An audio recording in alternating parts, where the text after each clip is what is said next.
যারা খুব বড় বড় সভা সমাবেশ করছে সরোয়ার্দী উদ্যানে, তাদের সাথে কথার সুর মিলে যায় কি বাংলাদেশে নির্বাচন করার মতো কোনো পরিবেশ নাই, একই সুরে তারা কথা বলতেছে। আরেকটা সুর কি, পিআর পদ্ধতিতে নির্বাচন ছাড়া বাংলাদেশে কোনো নির্বাচন অনুষ্ঠিত হবে না বা হতে দেওয়া হবে না। সাংঘাতিক অবস্থা। যে রাজনৈতিক দলগুলো বিগত দিনে আমরা ঐক্যবদ্ধ ছিলাম, একই ভাষায় কথা বলেছি, একই আন্দোলন মিছিলে অংশগ্রহণ করেছি, একই চেতনা নিয়ে আত্মাহুতি দেওয়ার জন্য সকলেই আমরা প্রস্তুত ছিলাম, আজকে আমাদের মধ্যে বিভাজন। এত বিভাজন কেন হয়ে গেল? এই বিভাজনটা কারা করাচ্ছে? আমার তো মনে হয় কোন একটা মহল উদ্দেশ্যমূলক ভাবে আমাদের মধ্যে এই নানা রকম ভিন্নতা তৈরি করেছে, অনৈক্য তৈরি করছে। এবং তারা বলছে গণপরিষদ নির্বাচন দিতে হবে, গণভোট দিতে হবে, নতুন সংবিধান দিতে হবে। প্রত্যেক দিনেই তো দেখছেন জাতীয় ঐক্যমতের আলোচনার মধ্যে দিয়ে বহু ধরনের এজেন্ডা এখানে আমরা চর্চা করছি। কিন্তু দিন শেষে আমরা কি দেখতে পাচ্ছি?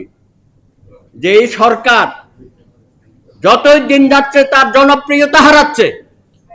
এটা বুঝতে হবে না?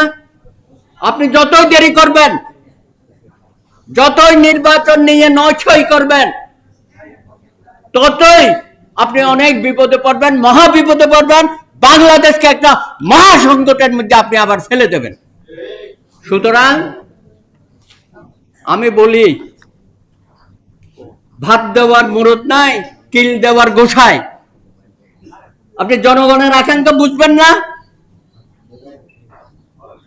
জনশক্তি পার্টি কি বলতে চায় আপনি বুঝবেন না?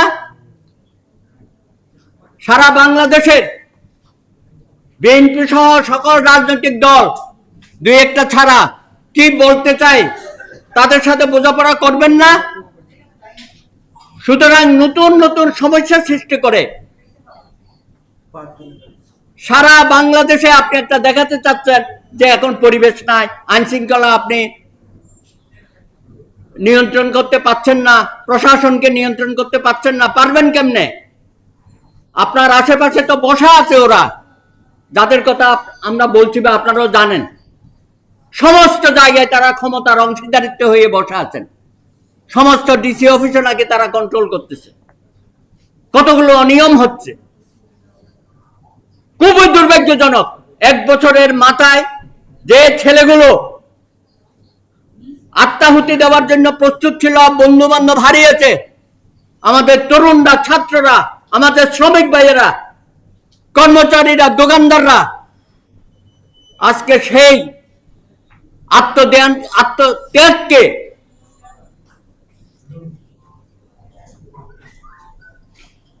আপনারা ভুলে যাচ্ছেন। আপনারা এখন নিজের মতো করে দেশে কর্মকাণ্ড পরিচালনা করছেন এবং সরকারের সাহায্য সহযোগিতা নিয়ে। এক সময়ে পাকিস্তান আমলে এনএসএফ বলে একটি সংগঠন ছিল আইয়ুব খান সাহেবের। সেই এনএসএফও সমস্ত গণতান্ত্রিক আন্দোলনকে দমানোর জন্য অনেক রকমের দেশীয় অস্ত্রশস্ত্র সহ অনেক কিছু ব্যবহার করত। আমরা জানি এর কথা। সেই পাঁচ পুত্রকে ঠেকানোর জন্য আমার দলের সাবেক সভাপতি প্রয়াত মোস্তফা মহসিন মন্টু, খসরু এবং সেলিম, এই তিনটা নাম ইতিহাসে সন্ন্যাস করে লেখা থাকবে।